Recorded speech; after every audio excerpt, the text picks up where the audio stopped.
Welcome to WNBA Game Time, presented by Dick's Sporting Goods.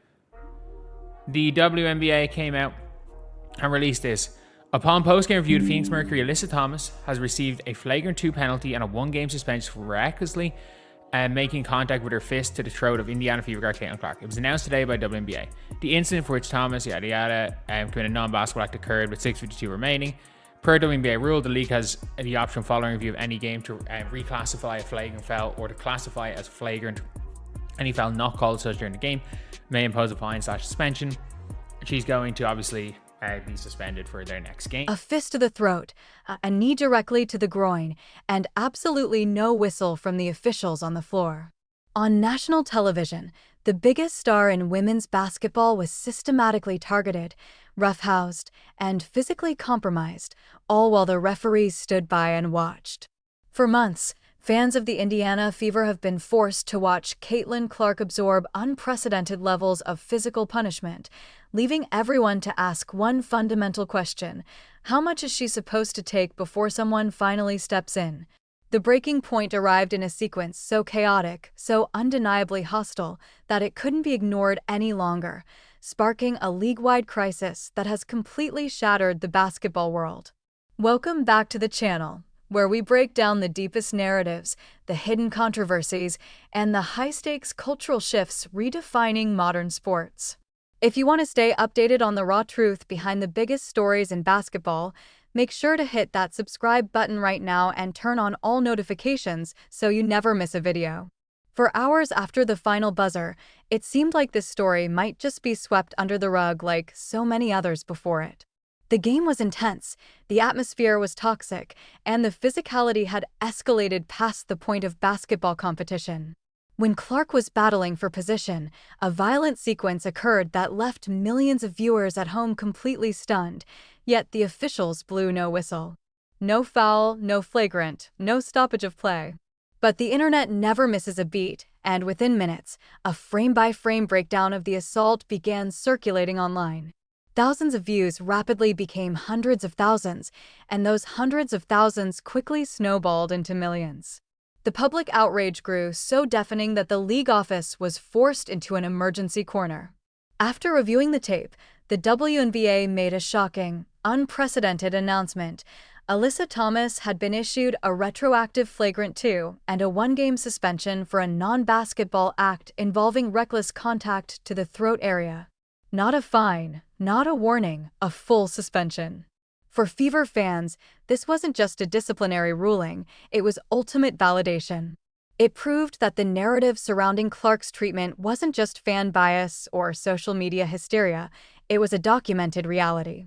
But the validation quickly turned into intense fury because of a glaring, undeniable contradiction. If the league office later determined that the act was severe enough to warrant an immediate suspension, how on earth did the 3 professional referees on the floor miss it in real time? To make matters worse, Clark didn't just walk away from the hit unscathed. Later in the game, she was forced to exit with a back issue and never return to the floor, leaving the arena blanketed in an uneasy, tense silence. Whether people love her or hate her, one fact remains completely indisputable: Caitlin Clark is the golden goose, the engine, and the absolute meal ticket for the entire sport. When she entered the league, road games had to be moved to massive NBA arenas just to accommodate the crowds. Teams transitioned from flying commercial to upgrading to private jets solely because of her economic footprint. Her televised games draw double the ratings of multi-time league MVPs and champions. Yet, when the league recently released its historic 30-year commemorative poster, the most popular player in the world was completely left off, while college prospects and rivals were prominently featured. This glaring disconnect has forced sports media to debate a deeply uncomfortable question: is the WNBA mismanaging its biggest attraction out of sheer incompetence, or is it entirely intentional? Major leagues like the NFL and the NBA invest hundreds of millions of dollars into protecting their quarterbacks and superstars because they understand a basic rule of business: you do not compromise your own content. You don't let the player millions tune in to watch get treated like a UFC fighter in the regular season. Fever coach Stephanie White publicly blasted the officiating after the game, calling the excessive contact unacceptable, but the deeper systemic problem is only getting worse. Exactly 70% of the way through this unfolding drama, we have to look at the massive crossroads the league currently faces. Do you think the WNBA made the right decision by suspending Alyssa Thomas, or should far stronger action be taken to protect players from non-basketball acts? Drop your thoughts in the comments right now, and if you believe player safety should always come first, type CC22 100% in the comments below to show your support and subscribe to the channel. This is one of the most unhinged takes I've seen regarding Caitlin Clark and Alyssa Thomas. So if you don't know about the play, there was a scramble for the ball on the ground. Alyssa Thomas was going for the ball, had her fist on Caitlin Clark's shoulder, it slid down, and it did go to her throat. I would have no problem assessing a foul, and I don't really have a problem assessing the flagrant and suspending her one game. This, a fist to the throat, this play was not her punching Caitlin Clark in the fucking throat. Give me a fucking break. But the truly unhinged part is calling Caitlin Clark the most famous, marketable, and important women's pro sports team athlete in history. This does dismiss a lot of great WNBA players over the years, but since it's the World Cup, how are you missing the women's national team? How are you missing Megan Rapinoe? How are you dismissing Alex Morgan? How are you dismissing Mia Hamm? The women's national team also fought for equal fucking pay and won. You want to talk about important? Women's national team has 4 World Cup titles. The men's national team has 0. 0. The women's national team also has 5 gold medals. When you say stupid shit like this, because people around the world don't know who fucking Caitlin Clark is, get fucking real. I am so sick and tired of these people that don't even watch basketball, don't know the WNBA, thinking about her being the great white hope. She's a good player. She's also shooting like shit this year and is a turnover machine. No big deal. I like Caitlin Clark. I love watching her play. I also love watching Angel Reese play. I also love watching that new rookie Olivia Miles play. I also love watching the MVP Asia Wilson play. I love watching Paige Beckers play. I like the game. I like watching it. The young talent that is coming up in the NBA is fucking incredible. Stop propping her up. She's a good player. She hasn't won shit. She didn't win in college. She didn't win now in WNBA. Stop. She's good. She can get better. Just stop with this bullshit. The Mercury organization would like to let AT know that she's 100% supported by us. The people in this league know who AT is. My disappointment with the suspension process by our league and our leaders in the W. This was not a thorough investigation, in my opinion. The people. Wait, so he say he disappointed? What? That's ridiculous. And he right. A thorough investigation was not had because Alyssa Thomas should be facing aggravated assault right now or something close to it. That's ridiculous. Bro, you can't make this up, man. I keep telling y'all, the WNBA is the house of the brightless people. And for y'all that don't get that, for the dumb people, I'm just being honest, and they prove it every single day. How is a coach and as a person that's an adult and not 21 and they don't live a lot of years, get up on camera, on stage, in front of people and say you disappointed that my player got caught doing some dirty stuff, that she has a history of doing dirty stuff, and I'm upset that the league finally did something. The league, she should have been out the league. And you upset about a 1-game suspension? 1 game. Y'all wasn't making the playoffs anyway. They just gave her a little vacation or something. A lot of y'all got to grow up, man. Even the men in the WNBA week.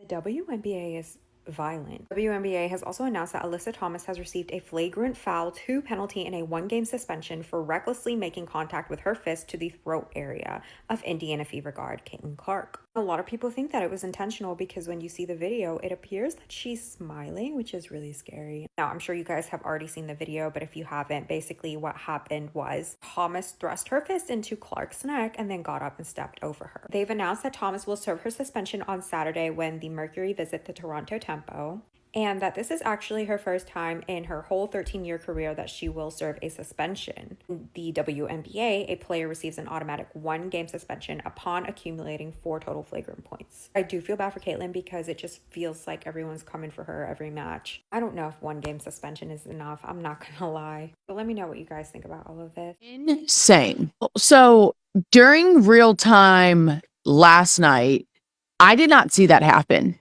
I don't, none of our team saw it happen because I promise you if we would have seen that happen, we would have had her back.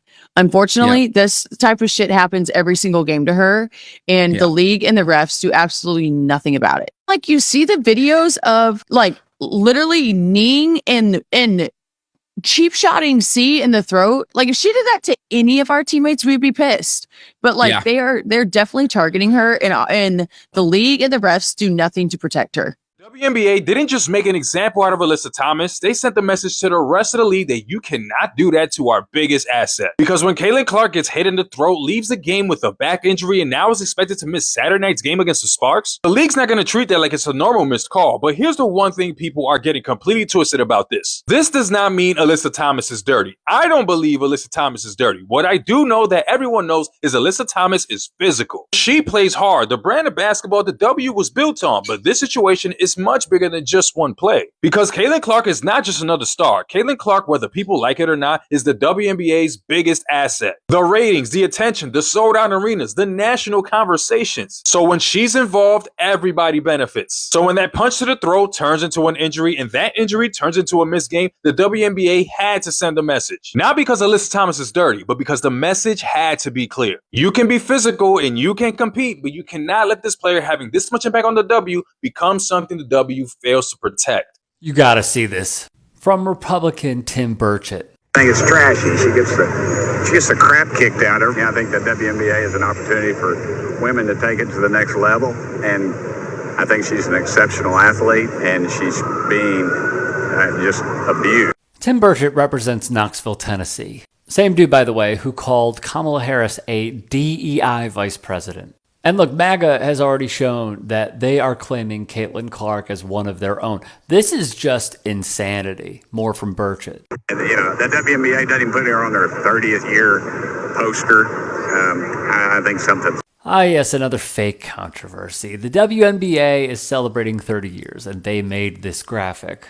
Now, many conservatives and CC defenders would cry a foul, but the reason she was not on it is her own undoing, via sports reporter Darren Ravel. Other than Nike, Caitlin Clark allows licensees like Windcraft, who makes this, to only use her name and number, not her likeness. Thus, he would say, let's move on, because the disrespect card was fun for a day. And they're going to lose.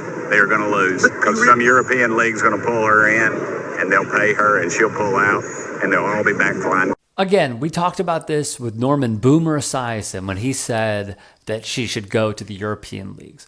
They are more physical than the WNBA. And on this whole thing of, well, they're going to be flying coach if they keep roughing her up, meaning that she is the only reason the WNBA is successful, is blasphemous. Hear it from Sue Bird, actually. In the WNBA playoffs, and we'll use the semifinals as the example, the WNBA playoff semifinal games where Caitlin obviously is not in it because her team lost are still breaking records from previous WNBA years, are still cracking 1 million viewers. I believe the record was at like 930,000 overall viewership, but it got up to like it peaked at like 1 point something. Mm-hmm. So these numbers are still really high, and they're still really meaningful, and they still show and tell a story of the viewership that is being gained in the WNBA. But does MAGA care? No. Does Burchett care? No. Here he is once more. It is a physical game, but it's not supposed to be a wrestling match. Do you think people are just paying more attention to her getting hurt because like she's such a star? No, I just think I think she's being abused. I'm glad the interviewer asked that question because a simple follow-up would be, name 4 other players on the Fever. Heck, name 5 WNBA players if you possibly could. What this discourse has shown once more is they don't care about the league. They don't care about the players. All they care about is her, by any means necessary, with any defense, as you saw from Benny Johnson as well. WNBA fans, you know the drill. Hit the follow button and leave a comment. The big news of Thursday afternoon is that Alyssa Thomas was assessed a flagrant 2 and is suspended for 1 game after, quote, reckless contact to Caitlin Clark's throat in the Fever vs. Mercury game on Wednesday night. Now, Stephanie White had some comments post-game about there being no foul call at all. She called it egregious, unacceptable, and that Caitlin Clark is a generational talent that needs to be protected. I'm seeing some people saying that the Alyssa Thomas play was not as bad in real time as it looks in slow motion in replay angles. But either way, Thomas, flagrant 2, suspended. Do you think this was the right call?